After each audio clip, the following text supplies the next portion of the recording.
Hello everyone. I welcome you all on my channel English with Shiva.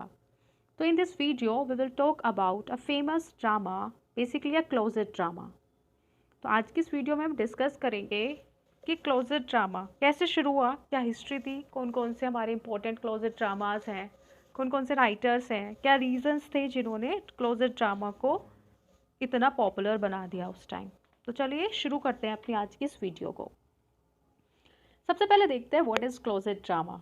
A closet drama is a play there is not intended to be performed on stage but read by a solitary reader और sometimes out loud in a large group. जो हमारा closet drama है basically वो एक play होता है जिसको हम स्टेज पे परफॉर्म नहीं कर सकते, बस हम उसको रीड कर सकते हैं, है ना, सॉलिटरी रीडिंग कर सकते हैं उसकी। कभी कभार हम लोग ग्रुप में भी लाउड रूप से भी जोर जोर से पढ़ के भी इसको हम रीड कर सकते हैं। The contrast between closet drama and classic stage dramas dates back to the late 18th century. यदि हम देखें तो क्लासिकल स्टेज के जो ड्रामास थे या क्लोजेट ड्रामा थे वो सब कब से इम्पोर्टेंस में आए, सब कब से इनका चलन था, 18th सेंचुरी से था।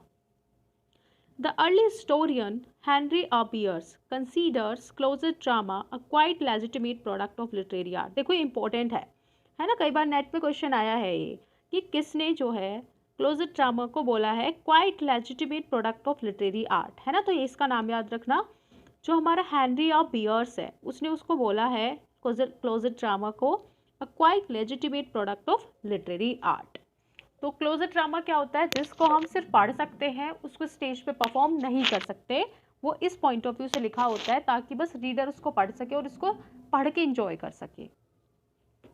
नेक्स्ट देखते हैं हिस्ट्री ऑफ क्लोजेट ड्रामा, है ना। क्लोजेट ड्रामा की कैसे शुरुआत हुई, क्या क्या कॉन्सिक्वेंसेस थे, किस राइटर के वर्क ने इसको शुरू किया। The roots of the closet drama can be trace to Plato, है ना। हम प्लेटो के कॉन्ट्रीब्यूशन के द्वारा क्लोजेट ड्रामा की जो रूट है उसको ट्रेस कर सकते हैं। His philosophical work entitled Apology is a dialogue featuring Socrates who was defending himself against charges of impiety, है ना। जब जो हमारा वर्क है अपोलॉजी, उसमें हम देखते हैं कि सोक्रेटिस और हमारा जो प्लेटो है उसके बीच के डायलॉग्स है ना, कि कॉन्वर्सेशन है ना। तो इसी स्ट्रक्चर को फॉलो करते हुए उसने क्लोजेट ड्रामा को लिखा, यानी कि जो क्लोजेट ड्रामा की शुरुआत है, यदि हम दूसरे शब्दों में कहें तो जो हमारा वर्क है अपोलॉजी वो सोक्रेट्स और प्लेटो के बीच की जो डायलॉग कॉन्वर्सेशन है उससे कहीं ना कहीं प्रभावित है।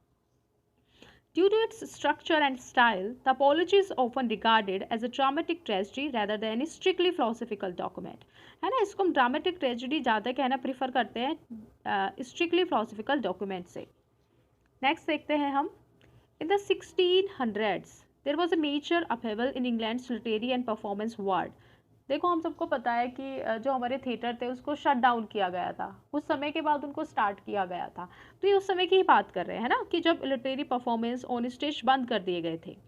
इन 1642 public performances of plays were banned because they were seen as flagitious. Soon after this ban that was lifted in 1660, यानी कि जब 1642 के बाद 1660 में इनको स्टार्ट किया गया था तो तब जाता इसको लिफ्ट किया गया था। जॉन मिल्टन पब्लिश्ड ए क्लोजेट ड्रामा कॉल्ड सैमसंग एगेनिस्ट, है ना। देखो इंपॉर्टेंट है कि जॉन मिल्टन का जो क्लोजेट ड्रामा है वो कब लिखा गया था, किस डायलॉग में लिखा गया है या किस तरह का उसका थीम है, ये सब चीज़ें आप लोग देख लेना, इंपॉर्टेंट है ये। The text was included in his publications of Paradise Regained in 1671, है ना। जो पैराडाइज रिगेन्ड का पब्लिकेशन आया था 1671 में, उसके साथ ही सैमसंग एगेनिस्ट को इंक्लूड किया गया था। तो ये भी एक क्वेश्चन बनता है, इसको भी याद रखना। In Milton's case, writing a closet drama was a means of ensuring that the dramatic form could continue regardless of whether public performances were permitted by the government, है ना। उसका जो पर्पस था क्लोजेट ड्रामा लिखने का वही था कि किस तरह से जो पब्लिक है उसको इंगेज करके रखे, या किस तरह से परफॉर्मेंस को करके रखे, या वर परमिटेड बाय द गवर्नमेंट, है ना, किस तरह से वो परमिशन ले गवर्नमेंट से। तो ये सारे उसके क्लोजेट ड्रामा को लिखने के पीछे के रीज़न थे। नेक्स्ट देखते हैं शेक्सपियर एंड जॉनसन का क्या प्रभाव था क्लोजेट ड्रामा पे।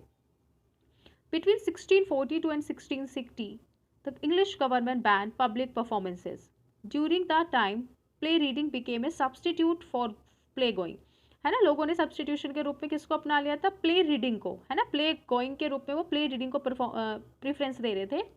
Thus playwrights were moved to take an on propagandist aims. against parliament and topics beyond the theatre in their writing, meaning reading such as war could be considered as a revolutionary act. है ना, जब उन्होंने substitution के रूप में reading वाले drama को prefer किया तो उस तरह से एक रिवोल्यूशन आया किसके फील्ड में, क्लोजेट ड्रामा के फील्ड में. However, playwrights could write in relative security, protected by the anonymous means of print. है ना, ऐसा था कि कुछ लोग ऐसे थे जो अपने आप को बस इस पर्पज से लिख रहे थे ताकि जो उनके इशूज़ हैं, है ना, उसको प्रोटेक्ट कर सके. एक इम्पोर्टेंट राइटर है, इसको याद रखना, Thomas किलीग्रू is an example of stage playwright who turned to closet drama when his plays could no longer be produced during this period. He was in exile from England during the English Civil War. जो Thomas किलग्रू नाम का हमारा play right था वो famous था किसके लिए, play rights के लिए. जब उसने देखा कि जो ऑन स्टेज प्लेस लिखता था तो उसने देखा कि अब भाई हमारे जो थिएटर्स थे वो बंद हो गए हैं, तो वो किसकी तरफ अपने आप को ढाल लेता है, रिवर्स कर लेता है, क्लोजेट ड्रामा की तरह. तो इंपॉर्टेंट है, याद रखना. Following the Restoration 1660, some authors continued to favor closet drama, proving that the form served a culture function distinct from that of commercial drama. है ना, इसको क्या कह रहे हैं कि क्लोजेट ड्रामा जो क्या प्रोवाइड करा रहा है, कल्चर का जो फंक्शन है उसकी इंपॉर्टेंस है उसको प्रोवाइड कराया जा रहा है. इसको कमर्शियल ड्रामा में वो लोग क्या करते थे, अलग मानते थे कि कमर्शियल इसका पर्पस नहीं है, इसका पर्पस क्या है, लोगों को कल्चर के साथ जोड़ना, उसके फंक्शंस को समझना. John Milton's play Samson Against, written in 1671, is an example of early modern drama never intended for the stage. है ना, जो सैमसंग अगेनिस्ट है 1671 में लिखा गया था उसको कभी भी अर्ली मॉडर्न ड्रामा माना जाता है. उसको वो कभी भी कहाँ पे परफॉर्म नहीं हुआ, उसको कभी भी स्टेज पे परफॉर्म नहीं किया गया था. नेक्स्ट बात करते हैं हम इम्पोर्टेंट फैक्ट्स अबाउट ड्रामा. है ना, क्लोजेट ड्रामा के कुछ जो इंपॉर्टेंट फैक्ट्स हैं उनको देखते हैं. The philosophical dialogues of ancient Greek and Roman writers such as Plato were written in the form of conversations between characters and are in their respect similar to closet drama, many of which features little action but are often rich in philosophical rhetoric. देखो मुझे जो ऐसा लगता है कि जो जिस तरह से प्लेटो वर्क को लिख रहे थे डायलॉग फॉर्म में, कहीं ना कहीं जो उस समय के जो हमारे प्ले राइट्स थे वो आइडिया ले रहे थे उनके वर्क्स में कि जो एक्शंस है उन एक्शंस को हम कॉन्वर्सेशन रूप में भी तो दिखा सकते हैं. तो मुझे ऐसा लगता है जो क्लोजेट ड्रामा लिखे गए थे उस टाइम जो वहाँ प्ले राइट थे उनका पर्पस था कि जो इश्यूज़ है उनको कॉन्वर्सेशन फॉर्म में, डायलॉग फॉर्म में प्रेजेंट करना. तो इसलिए जो प्लेटो के वर्क्स थे वो लोग उनसे क्या ले रहे थे, इंस्पिरेशन ले रहे थे, उनके कुछ कुछ एक्शंस को वो फॉलो कर रहे थे.